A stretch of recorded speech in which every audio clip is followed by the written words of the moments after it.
in tó bàlú yìí jẹ́ àwọn tí wọ́n ń tà ń pè lágbàlagbà yìí, àwọn náà ti kọ́kọ́ fìgbà kan jẹ́ ọ̀dọ́ báyìí náà rí.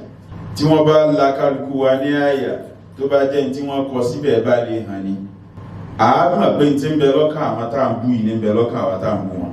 Gbogbo ẹni tí ń bẹ Nàìjíríà lénìí lòun náà ní ìran kan pé bo ni pọ́ọ̀sì Nàìjíríà ti lu kó ní òun bẹ̀.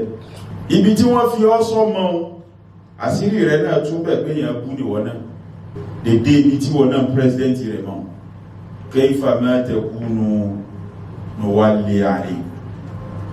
Irú yín náà ni ó máa já wọn aṣáájú yín. Ànábì wa Muhammad sallallahu alayhi wa sallam ó jẹ́ ká mọ̀ bàbàrà tí ń bẹ fún táǹpì lọ́dọ̀. Torí pé tí ọ̀dọ́ bá ti bàjẹ́, ọ̀la agbolé yẹn, ọ̀la ìlú yẹn, ọ̀la orílẹ̀-èdè yẹn ti bàjẹ́ nù. Níjọ́ tí Ànábì ó kọ́kọ́ fi èèyàn ṣe ambassador láyé, ọ̀dọ́ ló yẹn.